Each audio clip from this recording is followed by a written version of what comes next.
Brothers podcast, a 5 Pillars of Mad Monolith production. Assalamu alaikum wa rahmatullahi wa barakatuh, brothers, sisters, friends and foes out there. Welcome to another episode of the Blood Brothers podcast with your host, Didi Hussein, and my co-host. Aki Hussein, assalamu alaikum everyone. Today's a special episode. I know I promised you guys that I would change my vocab. I've been using the word special for the last... Empty promises. I'm working on it. But today is a special episode because we have our first female guest. We have a Instagram social media influencer.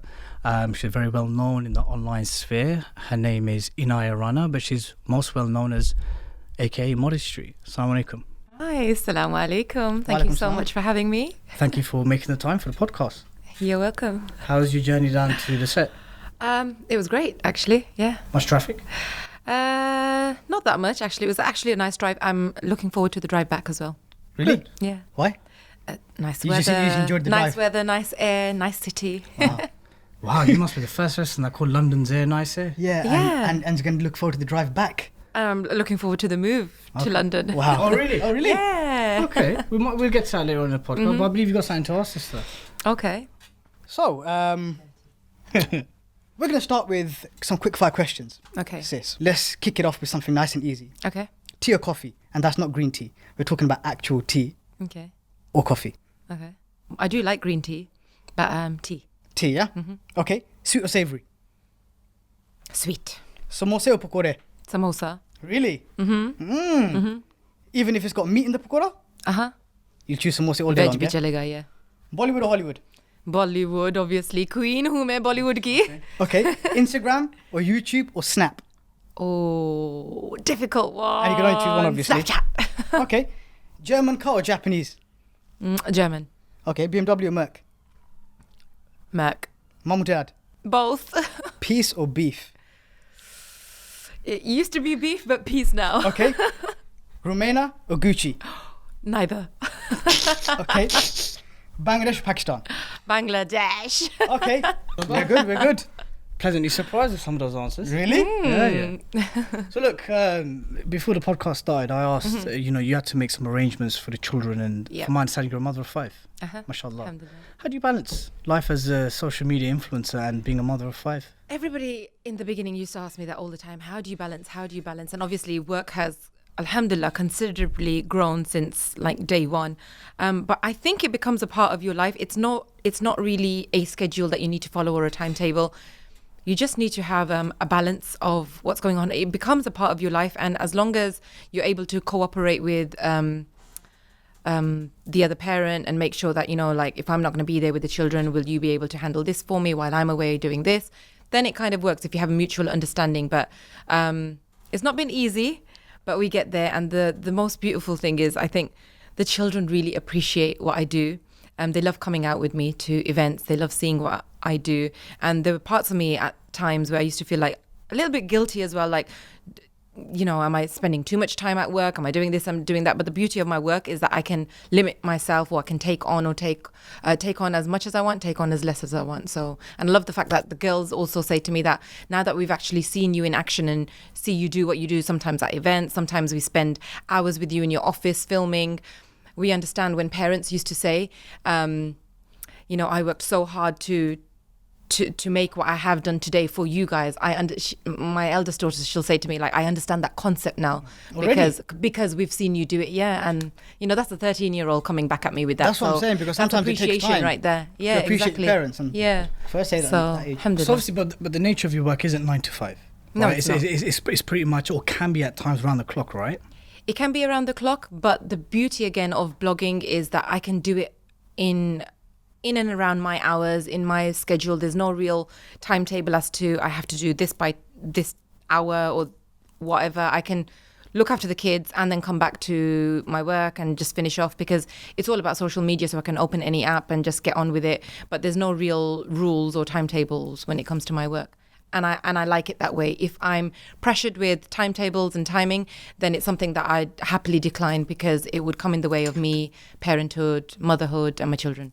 So what key advice would you give to other Muslims or even non-Muslims? But I say Muslims because you can probably give some extra advice in that area, who are parents, have these responsibilities, but also aspiring to be social media influencers, entrepreneurs? What kind of key advice would you give from your experience or things you've suffered? Yeah, of course. That falls into the banner of mindful parenting. And we live in the world of social media right now. It is at its fastest pace right now. There are platforms that exist for social media influencers, and then there are platforms that exist for the likes of my children. Like, have you heard of TikTok? Yes. It's Hate it. the fastest growing app right now Hate it for so much. children. And you have to, I know there are so many people within my family, within the culture, who'll disagree with TikTok, who'll try and ban the children from TikTok or keep them away from What is social media. TikTok? It's like a really funny app. It's a musical app. Have you heard of Musical.ly? Yeah. It's basically just been renamed It's to morphed, TikTok yeah. now, and it's for children that do like little funny things that become a little trend, little sketches like the Kiki and- challenge, Yeah. and things like that. But it's more sort of diversified just for children and youngsters, young teenagers, and they seem to be enjoying it and hooked on it. So I like to either be a part of it with the children.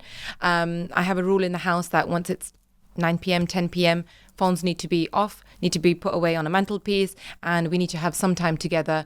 But even throughout the day, we have a timetable throughout the house where we do homework, we'll have some TV time, and we just kind of find a balance. But I'm very open for the children to be on social media, on their little platforms, as long as Do you oversee they're it? open. Do you oversee what they're doing? Of course, yeah. And I have that open relationship with How my old children. is the eldest? She's 13. 13, mashallah. Yeah. And the youngest is She is 4. 4. So fourth, and you've got 5 daughters? No, I've got, No, got 3 three girls, daughters, 2 2 boys. Sorry, I didn't finish the 30 facts about me video. All right. So, yeah, you You've been did. watching that. Yeah. You did. Oh, that was deep. So does it not concern you, because social media can be Yeah. a force for good, Yeah. it can also be a source of much bad, right? So do you restrict and do you oversee what they're doing on social media? Because of all of the mistakes that I've made on social media, I know about what consequences can follow. That is the only reason I What are those always... mistakes? Oh, Tell me some mistakes. ranting, speaking out my thoughts aloud, using foul language. Okay. And sometimes, you get major backlash, especially when you're looked up to so much and loved so dearly by so many. It can have a very adverse backlash, Okay. which I have received. So with the children, I'm open to whatever you're doing, as long as you remain within the boundaries of our modesty, which our religion and culture ask of us. And as long as you're open about what you're sharing, you can run it past me. I've never ever said that you need to run it past me before you post. I just said, I'm giving you my trust. I'm handing it to you on a plate in your hand. Look after it. But I love the fact that they come back to me and say, Mummy, is this okay to post? Like, do you like that? And I'm like, oh, yeah, that's good. Yeah, post that. I think that's going to trend. Have you ever said no to any of the stuff that they post? I've never, not until now, because they've never recorded anything which I feel is out of the boundaries, which is just like the showing of the skin, wearing certain outfits which I wouldn't approve of to be going viral online. But other than that, it's their world, it's their life, it's their time to have fun, and why should we come in the way? If TikTok exists in their life, then we have to be a part of it and have fun together in a mutual way. With some parameters. With some parameters, like I said, there are some boundaries that have been set, but alhamdulillah, they haven't crossed the line, so I'm happy with that. Alhamdulillah. Yeah, it works for me. Look, you're in a particular industry which it's becoming more and more mainstream. It's definitely become more and more commercialized. And with sisters that are generally involved in fashion, lifestyle, blogging, etc. We've got some prominent examples of those who began relatively modest, conservative, and then as their audience grew, we're not going to mention no names, but as their audience grew and their following became quite significant, they started, letting go of certain principles and certain values. And do you ever fear for yourself that may happen to you, or why do you think that even happens? Or have you ever had those dilemmas during your journey? Okay. Let's talk about journey. There's a saying, each to their own. Everyone has their own little journey. We don't really know the reasons behind why people make such different changes which either appeal to the audience or not. With regards to me, there have been situations, it's like a catch-22. When you're a hijabi blogger, I have found that not necessarily conflicted, but I feel like you're limited as to what kind of content you can push out there and what you can do on social media. Just because, not that our religion stops us from doing anything or like being a part of the industry. I just feel like we're very, very limited, as in we have to respect the boundaries of modesty, the boundaries of, covering up, etc. Fear of judgment? So the fear of judgment as well, yeah. But I don't necessarily feel that it's affected my work in any way. And I don't fear for myself because I don't think I'd ever compromise my relationship with my Lord in order for a little bit of, a few more extra likes on social media. Maybe my vision is different, maybe my thoughts are different, but I guess that's why I don't fit in with the crowd. So you don't think you fit into that kind of mainstream social media influencing? I don't have a circle. I don't have a circle of influencers. I have a very few circle of influencers, and again, we very rarely, barely talk. I feel like I'm my own circle. I'm my own person, and I do things very differently. And I feel like I don't fit in. I don't want to fit in. I'm happy being modesty how I am. Okay, brilliant. You know. So would you say then you don't think you fit into any of the existing circles, some of the ones that we described earlier, yeah? Would you say that do you have a wider goal with or in your journey of what you're trying to achieve? Yeah, it's with your not presence? just, of course, it's not just about beauty and fashion. It started with hijab tutorials, went on to beauty and makeup. I love doing it with a passion. I don't know whether do you guys follow me on Instagram? Have you hit the follow button yet? Yes. Okay, so you've seen my little 1 minute I don't videos. have Snap, yeah. Have you seen my 1 minute videos, the makeup videos that I make? Like, Well, I don't really watch makeup videos. I don't really watch makeup videos. do you not watch any of the videos on my page? On YouTube, I have. Not on my Instagram We have- page? no. Oh, you guys are... Not religiously. What am I even doing here on this No, podcast? no, I'm going. Hold I'm on. out. Just, just to clarify, obviously, Yeah. if there was a need for us to watch it, we'd watch it. But we know who modesty is. That's why you're here. Yeah, but you are bringing me onto the podcast. You should have done your research because, you know... Dilly shouldn't. I thought you had 5 girls. 5 girls, yeah. That's wild. Yeah. Wonderful research. Yeah. Got it all wrong. Sorry. Okay, so with my Instagram videos, I do it with a passion. I feel like it connects with the audience. I love doing it. I love filming them. I have so much fun editing them. And the wider goal is to, obviously, it's not to lure in the audience, but to keep them hooked on what's trending, what's not. And obviously, the outer beauty never lasts. At some point, my time will be up. And by then, I hope to have secured such a huge platform that then I can change it into doing better for other growing influencers. I want to grow a platform. That's what my aim is. It's a 4-year goal at the moment, and I want to build a platform for growing influencers, but I also want to be a part of a major charity as well. I know so many people are already part of charity work, etc. So am I. Like, I love connecting with my audience in that way. Any particular charity you want to give a shout out to? Not really, because I love working with all sorts of charities. There's not just one particular charity in particular, but the types of charity that I love working with is water and orphans. Like, when somebody mentions that, I go weak at the knees, and I'm like, I need to do something. I need to be a part of it. Water and orphans. Yeah. Interesting. Yeah. But look, move the kind of... I'm going to bring it back to you again. Yeah. Do you feel that the industry is shifting towards immodesty? The entire Muslim women's lifestyle, fashion, blogging, influence, that entire industry, do you think it's been commercialized to such an extent, I believe, that it is actually what began as perhaps a sincere effort at advising sisters to dress modestly and etc. I feel that it's being slowly shifting towards a level of immodesty. Do you feel a sense of that? Okay, if we put hijab and modesty to the side and Muslims to the side, the trend itself has become so immodest. Just the Western trend right now. We live in the Western world. I feel like because there's so much pressure, and I don't know why that pressure exists right now, but there is so much social pressure to fit in with the trend and make sure that you look the part. To assimilate. Yeah, and I feel like most of the youngsters out there have become a part of that trend where they're wearing the crop trousers. I see it all the time.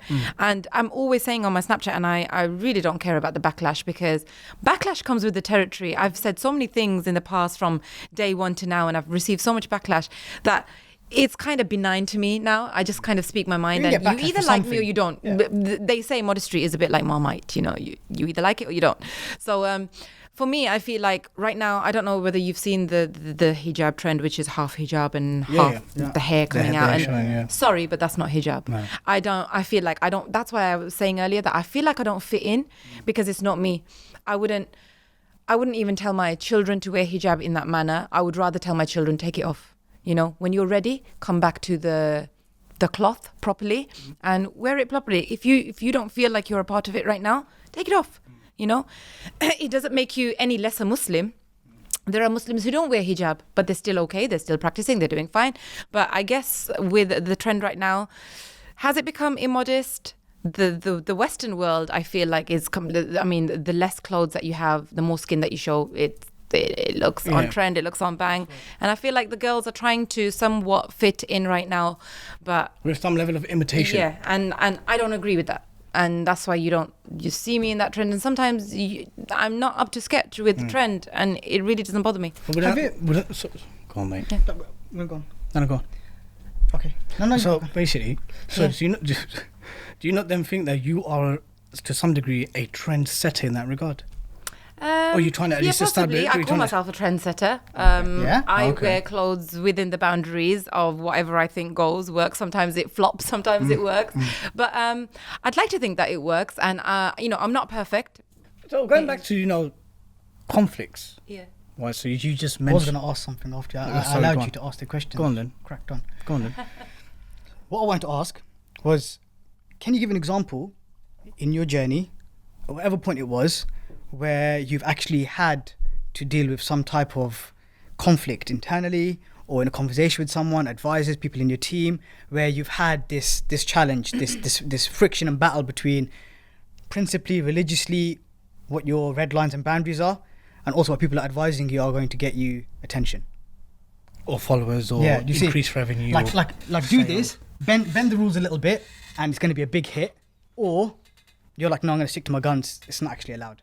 Have you ever had a situation like that? I don't think I have. No? I don't think anyone's got the guts to ask me to bend the rules a bit, because I think everybody knows my online presence and what it's like. I don't think anybody's asked me to bend the rules. And I wouldn't have even... you had your own dilemmas where you've thought about doing something that you normally wouldn't do? Look, honestly, But you've been in a situation where, like, do you know what? have you ever been tempted Yeah. to go against your principles? It's fine. Oh my God, of course. There are times where I was tempted to even take the hijab off. SubhanAllah. I'll tell you why. Because I felt like I wasn't growing. I think it might have been about, 2 years ago. Where I felt like, what's wrong? Why aren't I getting enough followers? Why am I not making it? What's wrong? I bet it's the hijab. If I had the hijab off and I was showing my hair and doing a couple of, tousled curls and stuff, maybe I'd grow a following too. And there were times where I thought, shall I take it off? And I've had to battle that Serious? internally. Like you say, yeah, of course, yeah. Yeah. And I think every growing hijabi influencer has those moments, yeah, because I certainly have. How'd you overcome it? Because that's quite major. Because your reason for wanting to wear hijab has to be concrete. It has to be for him. Yeah. And when I did wear hijab, it did become concrete. It was for him. And then came social media. And then came the should I, shouldn't I? And then I went back to, why did you wear hijab? It was because your reason was concrete. It was because it was for Allah. And then, so what weighs more on the scales? Heavier, obviously Allah. So then I left it on. And that was it. And then, like, you be firm upon it. Yeah, I mean. And so, the hijab, right? You said that you've remained firm upon that. Have you ever had to advise? You say it like the hijab gives you pain. No. 'Cause you have to understand, sister. I have to, being the first female guest, we have to navigate how we present some questions. Okay. I'll tell you what it is, because we're I'm one of the lads, right? So you can just that's drop fine. all the Go on, questions. have it out. Drop them bars. Yeah, with all those gender binary, I think, we need to make gender very clear. Okay. Oh yes. Yeah, that's, with all the madness that's happening with RSC. But anyway, that's the reason why that is, because we're living in a climate right now, because sometimes engaging with Muslim women has become it's become like a minefield, because there's a growing culture in certain circles where certain sisters simply do not want to take any nasiha from brothers. But at the same time, there's been some fault with brothers or Muslim men who, in the way in which they advise women. So it's a twofold issue. So when you see me doing this, sometimes I'm just thinking, how am I going to present a particular question without coming across judgmental? I'm sure there'll be people watching this thinking, oh, the brothers are judging and brothers are like, the thing is, sometimes, look, we've got 3 sisters. They played a key role in our upbringing. Wow. 3 very alpha Mashallah. female sisters. They played a key role. Some of the most important life Older than us. decisions. I'm the youngest of 6. Second Then youngest. So we've had strong women who raised us. Yeah. And so when we ask questions, we engage with Muslim women on Muslim women issues, we just sometimes you have to be a bit mindful. That's how you see how it be received. Yeah, the hijab doesn't give me a headache. Okay. So it's fine. Okay. Right. We're used to it quite a lot. Yeah. Okay. But look, on the issue of the hijab, right? You know, you see that Nike is now producing sports gear. Yeah, I like that. Yeah, you like that, yeah? Yeah. Do you think that's a positive direction? Yeah, of course, because it's a great sign that mainstream clothing lines are becoming hijabi aware. I guess we have been for a very long time. It always blows me away when I meet people for the first time, especially from PR teams, and they'll say, "Oh, you little hijabi bloggers, you're a growing force right now." And I'm like, "Excuse me, no, we're not a growing force. We're an established force, and we have been for a very long time. For us, it's always been that way. But I guess for audiences, media, people who, spectators who look on at us, they draw comparisons from different spans of time. So it's very different for them. But for us, it's always been this way, head covering, that's it, boom, put a cloth on, gone. Wicked. Look, with the kind of following that you have, and I guess in any respective fields that people are in, whether it's blogging, journalism, activism, public speaking, whatever it is, if you have a public profile, what comes with a significant following and widespread support is also hate and trolling. And you've had your fair share of beefs. 2 prominent ones was with Sister Rumaina Begum and a gentleman called Gucci Khan. So reflecting upon those 2 beefs, right? Was it worth it? Was it worth engaging in those beefs? Was it worth engaging? Look, I'm very proud of myself that I stood my ground, that I spoke up for what was right. When I found out, when bits of evidence came to light, I was like, no, I'm not having it, and I was very scared. I'm going to be honest, right? This is the first time that I'm talking about like my inner fears about that situation. I was so nervous about speaking about Rumaina because she had a big following then. And I was very nervous that she could have finished me in minutes with her following, whatever. But I thought, no, it needs to come out, and this is what's happened. And, I found out that I was kicked off a project and she was behind it. So I was very vocal about it. Was that with Fabiha? Yeah, Fabiha Fashion. We know Fabiha because they're in Luton. We buy lots of our women folk buy a lot of garms from there. Oh, right. Yeah, I still have a great relationship with them. So I've big up to maintained Fabiha. it, if they were at fault, I would have severed those ties because I'm not one to keep ties with anybody who has faulted me or wronged me. I'm just not that type of person. And I guess anybody would. You wouldn't want to keep ties with somebody who's tried to wrong you in any way. So, I was very nervous, but I didn't receive backlash. I guess I received support because then a lot of companies started speaking and voicing out, etc. Then it got a bit too much because she was receiving death threats, and I thought, no, whoa, that's not wrong. Yeah. And that's when I realized, It escalates quick, be doesn't honest, it? I realized the power of social media then. I thought, no, I need to do something and say where I'm sorry or whatever. Then I went through my own little phase of depression because I had a lot going on in my private life, and I reached out to her. I apologized, I Did she reciprocate? spoke to my elders, and Did she reciprocate? did she reciprocate? She did, kind of, and then there was not that much reciprocation online, etc. And I thought, you know what, I've done what I needed to. In terms of like the culture, etc. I'm an elder sister to her. I shouldn't have done what I did. Maybe I could have done it behind, closed doors rather than voicing out on social media. So in hindsight, do you regret it? Having it out in Yeah, public? of course, yeah. Having a following like I do, however small or big it is, I have to remember that there are little children watching me as well. I have to bear that in mind from now on. And, I'm trying to set a good example. I'm a mother of 5 myself, and I need to be very careful. I need to think things through, and I don't think things through. That's the problem with modesty. She doesn't think things through. She's just kind of very yappy, and I kind of just like push it out there. But sometimes, you know what? Sometimes people need a backhander like that on social media just to like Dilly likes You know, a good background on and- social media, to be honest. He's had his Yeah. fair share of things that he regrets. Isn't Yeah. that right? Yeah, I mean, there's certain statements I've made and certain things I've said at the heat of we a all moment. do. Yeah. Some wild things. Yeah. Outrageous things you've said. Yeah. Unlike Sister Eniyah's, her beef is obviously restricted to a particular industry. Mine has implications with governments. Yeah, exactly. Yeah. Yeah, it's a bit on top. So you regret so you don't regret standing up for yourself, but you regret in the manner in which it was done. Yeah. Yeah, I would say that. Does Yeah. the same count for Mr. Gucci Khan? Mr. Gucci Khan, okay. Because he saw a video of yours, Yeah. which you made. And The divorce party? Yeah, the That divorce one? party. Yeah. And he found that quite absurd. Yeah. And in his very extraordinary way, in his particular style, he Yeah. done a response video Yeah. calling a bit of a nut job Uh-huh. Yeah. for doing a divorce party video.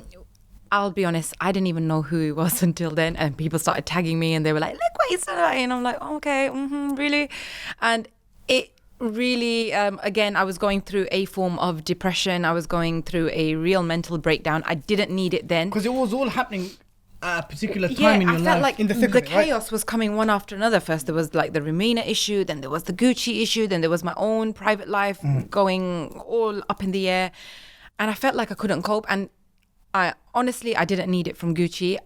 It really broke me. People don't see that online. You have to keep, when you're a public figure, sometimes you have to keep like this strong face. pretense, strong face up, and you have to be online every single day. It's not asked of you, but it's something that you do generally. I don't want to hide from the public, but it really broke me. I'm not gonna lie. But that ended cordially, right? It did, because I don't know whether you saw his apology video. And he nice actually of him. reached out to me as well. Yeah. You know, when he apologized, I reached out to him and I said, "Thank you." I said, "I now see you in a new light," because it takes a lot of courage for somebody to come back onto a video form That's right. or a social media platform and apologize. And he did that. Whether it was for the clout or whatnot, I don't live for clout, but whether it was for that, he apologized. I reciprocated, I appreciated, and I said, "I see you in a new light." And then we kind of communicated. There were lots of people from the ex-in-laws who were reaching out to him and just making things worse. Yeah. And he mentioned a few names, and I was like, wow, you know. We're trying to egg him on. Yeah, egg him on. But then it just came to a close. And I guess that's Gucci Khan for you. I guess that's something that he does. He kind of like picks out what he doesn't like and he voices out about it.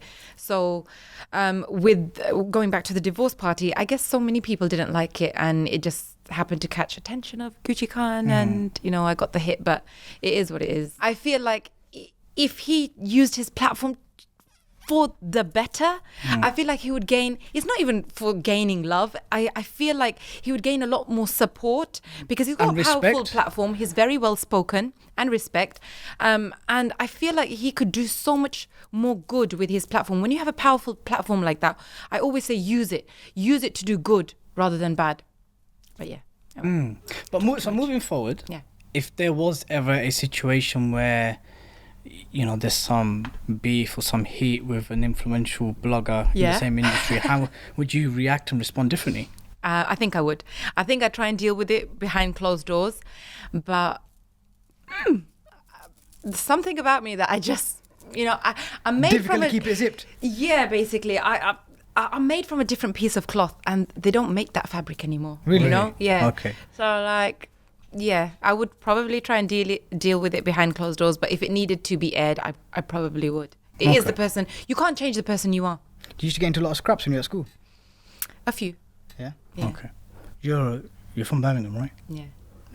It's known for scraps and beefs, yeah. Not all the beef is halal either. But look, bringing the podcast to a kind of a close, we kind of saved this topic. Usually, you know, people tend to open podcasts for this topic. We specifically left it till the end. And that is your journey to Islam, right? You've been Muslim for how long now? 14 years. How old were you when you became Muslim? I'm not trying to work out your age. Yeah, no, that's fine. I was 19. 19. I think 19. Yeah. Tell us about your journey. How come you became Muslim? You had lots of Muslim friends? Or? I was in college. I have a revert story up on YouTube. You know that, right? And you haven't watched it, right? No, that's- you, no, no. you can. I can just tell from the. Listen, I've been You in know the what? industry for so You know long. what? You know what? okay? I just thought I'd let him crack on, Yeah. because I know you reverted before you were look- married, Yeah. and I knew it was in college. And I just thought I'd let you crack on Yeah. to see like where it goes. If you're gonna wind up saying you've got 6 girls or something like that. Look, bruv, yeah. Look, listen, let's not make this about my poor research skills as a journalist, right? It's just more to do with I'd rather hear it properly from her Okay, for the okay. first time. So a blank canvas, yeah? A blank canvas. Blank canvas. Blank Okay. canvas. When it used to come to Ramadan in college, it used to blow me away how people would just not eat, go the entire day. I used to sit next to them with my Kit Kats and, my juices. And I used to be like, go on, have one. And they used to be like, nah, man, can't. And I used to be like, what is it? What is this relationship between them and their Lord? And they just, they just go through the day in the heat. And what is it? And I started reading up about it. And I just found like, this is the answer that I've always been looking for, because even growing up Hindu, like we have like so many gods.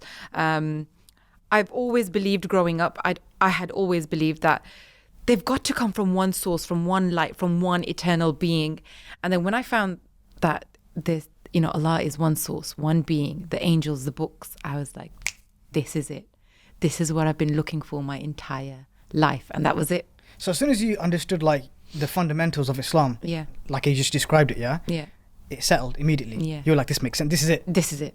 Yeah. This is oh, wow. And was there any fallout from your family? There wasn't much fallout, I'll be Or honest. community or... I was actually quite scared that my parents wouldn't accept, and I hid it from them for a very long time. I don't think I mentioned this in the video. No, I need to do a part 2.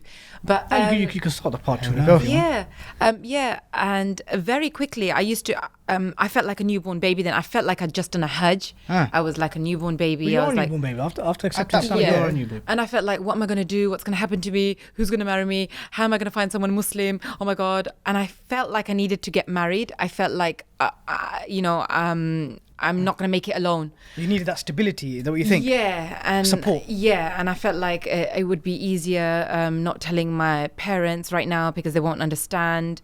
But what I haven't mentioned in my video was that my brother was also reverted to Islam a year before me. Alhamdulillah. Go to the same college? No, did he go to the same college? No, he didn't. No, he went to a different college. Yeah. So he was reverted to Islam a year before me.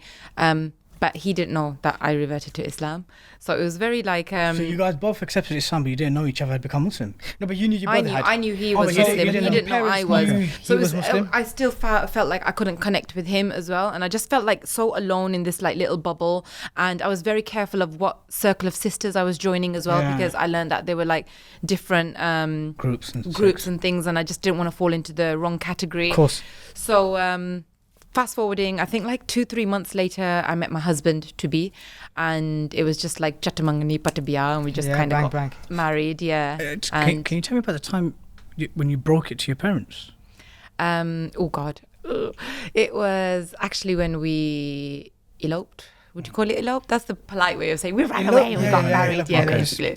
So and I kind of Very broke specific everything. meaning, Mom, eloped. I've run away. I'm Muslim. And she was like, jatka pe. So I've hurt them in that respect, but it all worked out in the end. Are things cool now? Everything is, alhamdulillah, so Alhamdulillah, cool. it's Mom good. lets me pray in her house. She has a spare masala. She has a spare room for me, my tasbihs. She'll even go out of her way to buy things.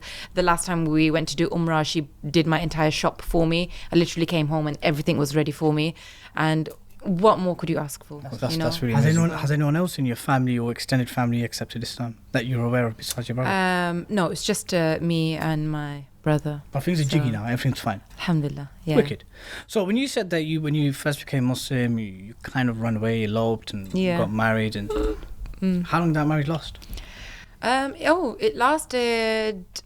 It lasted Before- 13 years. 13 Yeah, years. 13 Until years the with di- its ups and downs. Oh my God, it wasn't a perfect marriage. So please, there is no such thing as perfect. It did come with its ups and downs. Yeah. So from the eloping to Yeah. the up and down marriage, like Yeah. most marriages Yeah. are, to the divorce party, how has that shaped you as a person? Don't forget, it was an interracial marriage. So I'm Gujarati Indian, and he was Bengali. Is that why you chose Bangladesh over Pakistan? Yeah. I still feel like I'm a Bengali because 13 years of living with the culture, owning the culture, taking it in and trying to learn everything about it. You feel like you become one, and I feel like I am a part of the community, and I also feel like the Bengali community made me as well. Like the majority of my following are Bengalis, and props to you guys, hey. So I feel like I've had so much support from them, and I feel like I'm always ready to give back. I've been to Bangladesh like 4 times. So it has I have a very close connect with Bangladesh, shaping me as a person. Your silhouette is very impressive. Thank you. Really impressive. Very Thank impressive. you. It puts into question. It's nice to hear positive comments about, like, you know, what I've taken on and all of that, because I never heard that for 13 years. Really? Yeah. So So you know, but people try to say that it I wasn't feel like good. there wasn't enough appreciation as much as I get to hear now, Hang on. with taking on the culture, the food, the cooking, the cleaning. Forget the cleaning, but you know, the cooking. Oh my God, in our culture, Yeah. like there's several hundred types of dishes that you need 100%. to All learn. have Different unique types names. of veggies go with certain Yeah, types of fish. that's right, yeah. And fish curry. Yeah. So you know, did you ever have shutki mas? I love shutki. You love it. I actually learned how to cook it the other day. I was dying for somebody to teach me. So And you cook with the smell and everything. I love it. Okay. I've always taught my children as well, don't knock it until you've tried it. They can't bear the smell, but they love the taste. So that's good for me. I was like, you're allowed to hate something after you've tried it. Okay. Once you've tried it, you like it, you like it. You don't like it, that's fine. So Ilisha mas, Fabia mas, my Ro God, mas, love. Dal mas. Pangash, all of that, Sure. yeah. You Yeah. you know all of that. Everything. I Khan love Son. it. Yeah, I love it. And have you I mastered- learned how to make Hidul Masar Shutki Shira the other day. Oh my God. That's mad. Bang, bang. That's That pretty is crazy. toxic. Yeah. So The good stuff. That's the good The stuff. good stuff, yeah. That's the the good pucker stuff. That is. That's the chronic stuff. That is. so you. Sorry, he's a bit blown away, guys. I'm going to just take over this Yeah, podcast. I just some of those fish curries are mad. I heard those names. I can smell them. Can Yeah. you, I mean, I'm sure you guys eat hudki, right? I think I may have been duped into trying it when I was a kid once. I'll tell you the truth. What happened in our case, Mum used to feed us shutki and aloo and this leaf. We used to have Ilisha mas eggs. And what happened with me was when I started clocking the bones getting stuck in throat sometimes, and also the smell, I totally got a fish. So now I no longer eat fish. My mother-in-law guns me for it. He is missing Yeah, out, yeah. guys. I must be on must be on Okay. But I make love up, must be but I done. make up Yeah. with bun. With what, fangwa? Yeah. Takuntana. Yeah, but He's just. But they must have Basic- bangali, nah, you know innit, what- guys? Come Do on. you know what it is? Do you know what it is? From a young age, we allowed it. That's well, what it we is. did used to eat it. Mum used to feed us a lot. Yeah. But we do us Like two a good specifically. battered cod, though. Yeah. Us two Alright, he has some kind of fish, guys, you know. us two from 6 siblings, we are like the non-fish eaters. Yeah. But you'll still try tomato English. Yeah, like tenga. I love Tomato, tenga yeah. more, and I love must be on. But other than that, if it's a long thing, Yeah. I'm not there to be like picking things out. I'm not here to play operation. You get me? Wow. Okay, so besides how fish curries contribute to the person that you are today, Yeah. right? But the journey to Islam, the eloping, the Yeah. marriage, how's that shaped Eniyah Rana, aka Modesty, today? Oh, wow. Okay, the journey has been crazy. For those that have been following me from day one on social media, the journey has been crazy. It's come with its ups and downs. And I felt like after I came onto social media, I had a platform to voice out of all the wrongdoings that I had been through. And then I felt like I was a representation of other women out there who have also silently suffered. And I felt like I became the voice. I gained a lot of support by just voicing out. And it came with like the marriage, then like the divorce, and then still continuously voicing out. And then I was separated from my children, and then alhamdulillah, by the grace of Allah, he showered his mercy upon us, and we were reunited in such a better way. And sometimes everything comes with its own blessing. People plan, and then Allah plans. And I feel like Allah is the best of planners. So- Everything that happens for a reason, and there is always goodness in it, but we can't see the khair then, we see afterwards. And I feel like it's shaped me and molded me into a much more better person. I'm so much more appreciative of calamities. I'm so much more appreciative of charity work. I feel like I got out of my calamity a lot more quicker than some may have because of the continuous work that we've tried to do, like for charity. Because honestly, I can't express this enough. I feel like charity does really stand in the way of calamities. Like the more you give, the more goodness that comes into your life. Your calamities are lifted, and I'm a big believer of that. And it's shaped me in a very good way because your difficulties make you really, really strong. You can look back and think, wow, was that the person I was? Was that what I was going through? And am I still here? Am I still standing here?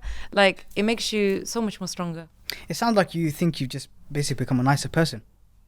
Yeah, I think I have a Yeah? little bit more softer. Yeah, still Which don't. is okay. Like, it doesn't mean you weren't a I nice still don't person. take no BS. Yeah, but I feel like I've been humbled.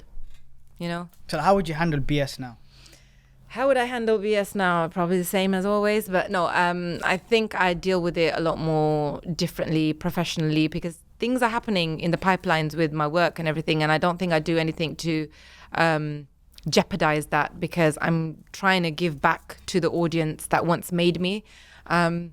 So yeah, I think I deal with it a lot more differently. Behind closed doors, Yeah. maybe. And then if it doesn't work, then I'd have to resort to online. Can I ask you something? What? This is your first podcast, right? Yeah. How'd you find it? Honestly, don't think I about loved it. Really? I want my own show. Yeah, I think I could do better than you lot. Why don't I host I Blood don't think you Brothers one could, day? but yeah. You know what? You'd be welcome to. Okay, that Well, would be good. she has to welcome us. You can't welcome to be hosted on her podcast. No, she just said she would like to. She could host Blood I Brothers. could host Blood Brothers Yeah, one that's a good day. one. You know I'm a hostess, right? Yeah. So let's just say if there's a massive backlash from a conservative demographic of our viewers, would you be a female host to female guests?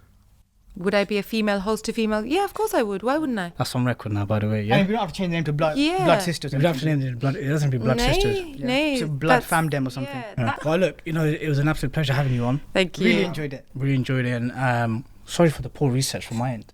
It's okay. It happens. You asked us, do you watch my 1 minute hijab tutorials? Why would I watch it? Unless I'm having some serious But crisis you'd in my want life. to watch it so that you can maybe touch on it No, I hear a in point. the I'm not gonna discussion, say- I'm not saying right? anything. No, I hear a point from some of our women folk in our family who do follow you. Okay. I'm not saying anything. Oh wow, that's what I'm the saying. women folk in your family follow me. Some of the women folk Okay. follow you. They like me. Yeah, Sure. Okay, yeah. I'm not a negative. No. Okay, no, great. cool. Look, because you're our first female guest. Yeah. With previous guests, we've challenged them to an arm wrestle or a thumb. Obviously, for obvious reasons, that can't happen. So what I prepared for you is a bit of bun. Would you like? Yeah, of To be honest, course. I reckon Eniyah has a way bigger portion than normal. Exactly. Yeah, and the where's way this is given like this. where's the mishtis on this- that? this- No. It's got chaman bahar. Okay, do which you is like sweet. Chaman Bahar? Yeah, I like chaman bahar. Do you want in Zorda soon or anything? Or? No, that's No, this is really nice. Yeah? Yeah. This is the Blood Brother concoction. Yeah. So did you have sapari and pan? Yeah. I still do. It's When we wicked. have get-togethers and things, it's nice to eat. I'm not addicted to it, so No, mine. sometimes, yeah. Especially when you You're have not get-together after a addicted to good it? meal, you know, you need to have some guac. Koifi, he loves it. Well, it's just, I don't know, it's become a habit, but I wouldn't say it's an addiction. Anyway, brothers and sisters, Jazakallah khair for tuning into another episode. Thank you to Sister Eniyah. Thank you for having coming me. onto our podcast. Absolute pleasure. Why are you always coming in just as I'm closing the podcast? You can still close it. You don't want to end it, do you? No, I don't want it to end. Ask me another question. Go on. 1 hour is a kind of a cap. All right. Okay. Okay. We'll Maybe have a part 2. there could be a part 2 We'll have a part 2. to see how much in a year or so, if you have actually stuck Why by don't what we you cause said. some controversy? Bring on another male member. From How would your conservative people like that? What, even like what, 3 on 1? Yeah. No, No. then they'll take off our limelight. It's our show. Yeah. All right. Okay. We'll think of something controversial. We're good at that. Might bring Romain on. No, I'm only joking. Brothers and sisters, Why not? It's a good idea, that. Brothers and sisters, Jazakallah khair for tuning in, our viewers, our listeners. Subscribe to the 5 Pillars YouTube channel. For our followers in the US and North America, subscribe to the Mad Mamluks channel. Until next time, Assalamu alaikum wa rahmatullahi wa barakatuh. Assalamu alaikum, people. Guys, this is really poor. He didn't ask me. Where can we find you, Eniyah, if anybody wants to follow you? Guys, you can follow me on Twitter, Modest Street. You can follow me on You're Instagram, huge. modest_street. You can follow me on Snapchat, Modest Street. Okay, thank you so much for listening and watching this podcast. We love you guys. Peace out. Assalamu alaikum from the Blood Brothers and Modest Street. Be self. Keep it real. Until next time, Assalamu alaikum. Blood Brothers Podcast. 5 Pillars of Mad Monolith production.